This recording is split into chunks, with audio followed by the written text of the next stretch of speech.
We got a motherfucker Mr. Ballin video, man. When I first clicked on the motherfucker video, it was like, are you sure you wanna watch this? So I know it's mature artists allowed. So anytime they got mature artists allowed only, that means it's finna be a crazy story. I already know, and I seen something about suicide attempt. I hope it ain't got nothing to do with that. But if y'all got, you know what I'm saying, a problem with that type of situation, y'all might want to leave the video. So, but yeah, we got Mr. Ballin, man. I got another video. I got probably about 2 more videos to do for y'all. Go ahead.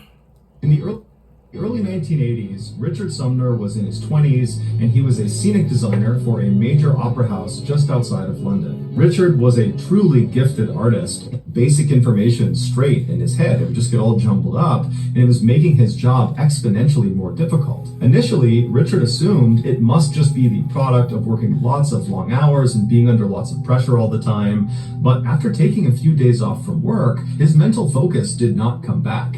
In fact, it only got worse. And so when he told his friends and his colleagues about it, they urged him to go see a doctor. And so finally he did. He went to a doctor, and the doctor put him through a series of tests and was really only able to rule out different medical conditions. They were not able to pinpoint what was actually causing this mental disturbance. And so Richard was pretty frustrated because he thought by going to the doctor, they would figure out what it was and, give him a pill and that would make everything better, but that wasn't happening. He was left with a lot of questions. And so Richard went to another doctor and another doctor for additional opinions, and they too were not able to get to the bottom of what was going on with him. And so finally, Richard found himself sitting across from a psychologist asking them if they had the answer. And they did. They informed Richard that he was unfortunately developing schizophrenia. Schizophrenia is a very serious mental disorder in which people interpret reality abnormally. Schizophrenics usually experience some combination of hallucinations, delusions, extremely disordered thinking and behavior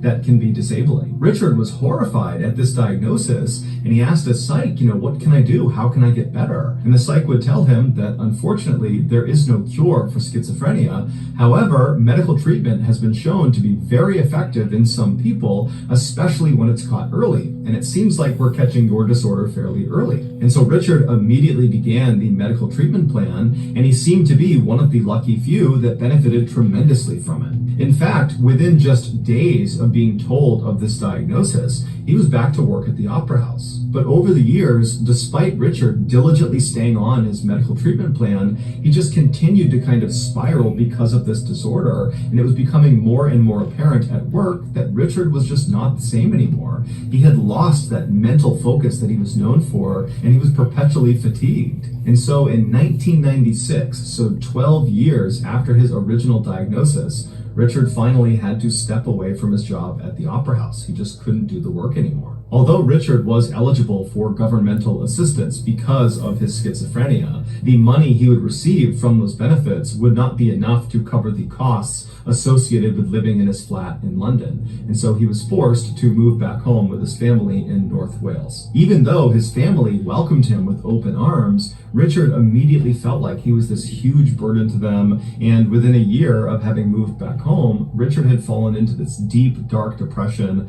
and he decided he did not want to live anymore. So one day that fall, Richard left his house and he walked to a store where he purchased handcuffs. And then he took those handcuffs, he left the store, and he walked away from town towards this secluded forest that was not too far away. And when he got to the forest, he picked a trail and he started walking down it, and he kept looking over his shoulder until finally he could not actually see the town anymore. He was fairly far into these woods. At that point, he deviated off of the trail and walked for several more minutes until he came to a stop in front of this tree that had some fairly thick, low-hanging branches. At that point, he took his handcuffs and he connected one cuff to one of these branches and made sure it would not come off, and then he connected the other cuff to his right wrist. And once he was fully secured, he leaned back against the tree and he began to wait. It's unclear what drove Richard to choose such a slow and torturous method for ending his life, but apparently after 4 days of leaning up against this tree and not dying, he began to have second thoughts about it. He was desperately hungry and thirsty and extremely tired because he was in this kind of semi-upright position that didn't really allow him to sleep.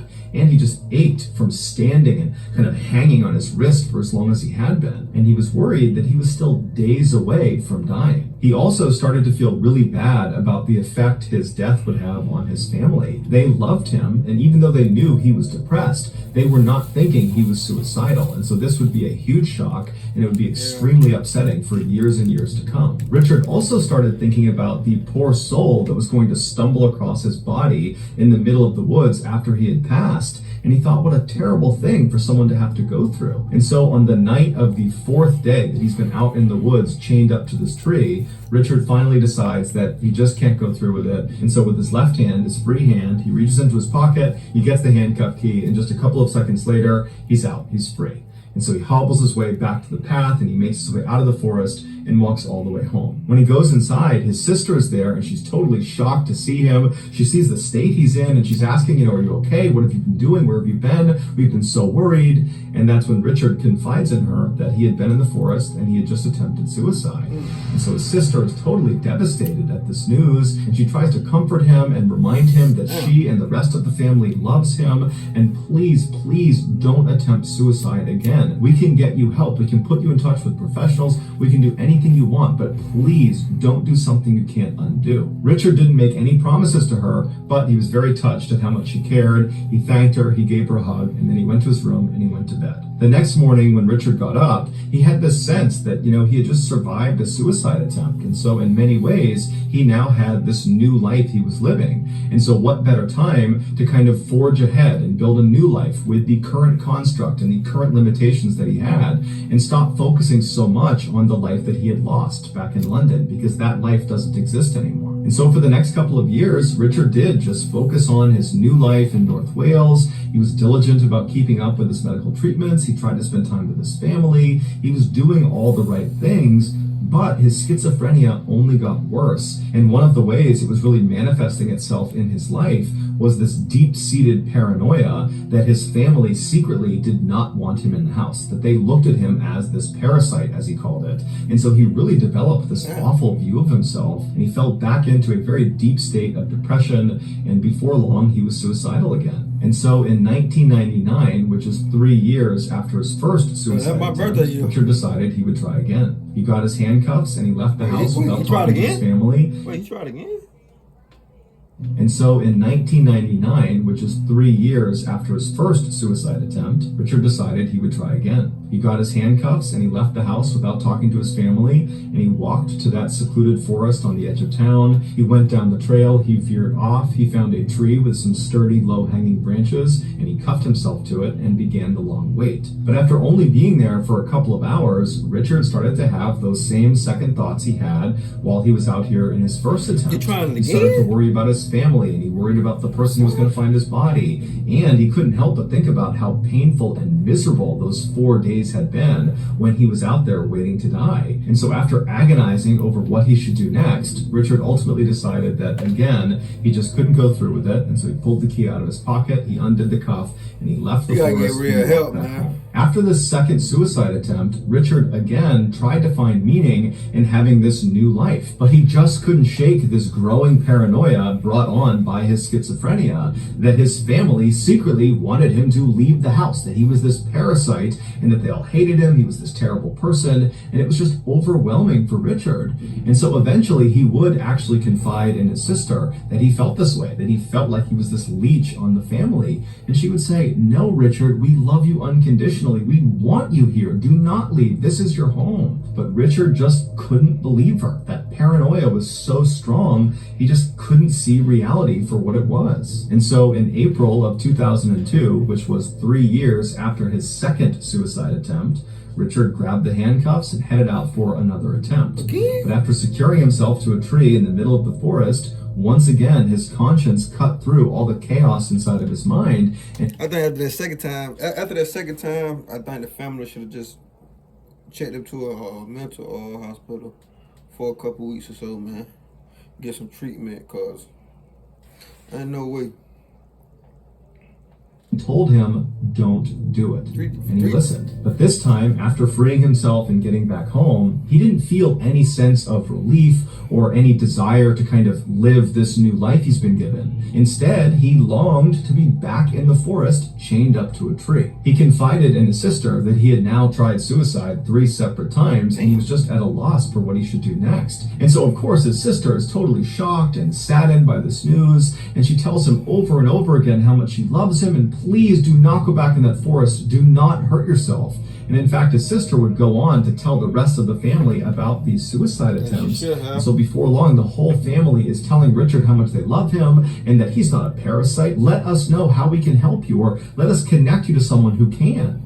But it was just not enough. And less than a week after his 3rd failed suicide attempt, Richard grabbed his handcuffs, he left the house, and began walking towards the forest for one final trip. That night, when Richard did not come home, the family obviously was very concerned about this, and so they called the police and they reported him missing, and they explained he was suicidal and that the best place to look for him was going to be in that forest. But after several days of looking all over town and out in that forest, the police could not find Richard or any trace of him, and so unfortunately they had to turn the search off. And so the family was crushed, and all they could do was just hope and pray that Richard again changed his mind and came back home. 3 years later, a woman and her 2 dogs decided to go out for a walk inside of that secluded North Wales forest. At some point on their walk, they left the path and got kind of lost in the thick of the forest. And so as she's walking around trying to get her bearings, trying to figure out where the trail is, she winds up going behind this one big tree, and she enters into this clearing, and on the other side of the clearing, up against this tree, are the badly decomposed remains of Richard Sumner. Out of fear, she reflexively turns and runs with her 2 dogs and just keeps on running until she actually does find the trail again. And so once she's on the trail, she kind of makes a mental note of where she is, and then she runs out of the forest and she contacts authorities about the body she saw. And so the authorities, they come out to the forest and they eventually are able to find Richard's location, and initially they believed they were dealing with a murder victim because they see this body that's been handcuffed to a tree. But after police went through Richard's pockets and found a house key that had an address on it, they went to that address and it turned out it was Richard's family's house. And after speaking with them, the police were able to confirm that the body they had just found was in fact Richard Sumner, the suicidal man that had gone missing 3 years earlier, and so almost certainly his death was a suicide. Even though this looked like a total open and shut case, the medical examiner still needed to officially rule on the cause of death. And so the medical examiner went out into the woods, he went right up to Richard, and he began looking him over, and right away he noticed some disturbing discrepancies. There were deep scuff marks all around the branch where the handcuff had been connected to the tree. And the other handcuff that was connected to Richard's wrist had been jammed up over his thumb all the way up to his knuckles. The examiner asked the police in the area if anybody... Yeah, second thoughts again. Some had to go wrong this time. 4 times? Something had to go wrong this time. He got scuff marks, shit. Something had to go wrong, bro. He had found the handcuff key, and they said they had. It was laying on the ground about 15 feet in front of Richard Sumner. And that's when the medical examiner realized the horrible truth about what most likely happened. In his report, the medical examiner theorized that Richard had indeed gone into this forest in order to commit suicide. He had walked over 200 yards into this forest, way off the beaten path, into the deepest, thickest part where no people went. And he most likely went there because he specifically didn't want anyone to happen upon him. He wanted privacy. And then after handcuffing himself to that branch of that tree, he did something that he did not do in his previous 3 suicide attempts. He pulled the handcuff key out of his pocket, and then he threw it in front of him so far that he could not get it back again. And then, tragically, Richard came to the same conclusion that he had come to in his previous 3 attempts. He realized he did not actually want to die. He couldn't get to the key, and when he yelled out for help, he was so far away from society, no one could hear his voice. And so for the next several agonizing days, Richard yanked and tugged and pulled on that handcuff until finally he painfully got the cuff to slip up over his thumb all the way up to his knuckle, but he just couldn't get it to go over his knuckle. And he didn't have a knife to cut the branch down or to even cut his own hand off. And so he used the cuff that was actually on the branch and began twisting it back and forth to maybe hopefully saw through the branch, but there just wasn't enough friction inside that cuff, and so it made almost no progress. dangerous. Also, Richard probably tried to pull and yank on the branch itself to try to break it, to free himself that way, but without a tool, there was no way he could have broken this branch. It was just too sturdy. And so after what must have been several horrifying days, Richard ultimately died of a heart attack out of fear of the situation he had put himself in, or he died from starvation. As a result of his findings, the medical examiner was not able to label Richard Sumner's death a suicide. He basically had to call it an accident. So that's going to do it, guys. But before we wrap up, I just want to say to all the people out there that are struggling, that are maybe thinking about suicide or harming themselves in some way, stop and tell someone. Tell someone you love, tell someone you trust. And if you don't want to do that, then just call this number. They are open 24 hours a day. There are trained professionals on that line. You're going to be in the description down below in my channel. You just got to call. Help is available. You are not alone. Oh, hold on. That shit right here, cause I know I got some people from the UK too that be watching my shit too. I ain't even know for real. Yeah. But yeah, man, damn, that was a sad story, man. But suicide real, man. One of my friends, she had killed herself, man. That shit that shit hurt it too, man. And they don't think about, you know what I'm saying, what the other family, you know what I'm saying, have to go through, what the family have to go through and all that shit when they pass away and shit. So it's just a sad topic, man. Give the video a thumbs up, like, subscribe. I ain't gonna hold y'all no longer. I got another video, 2 more videos to do. That being said, see how motherfuckers on that video. Let's ride, nigga.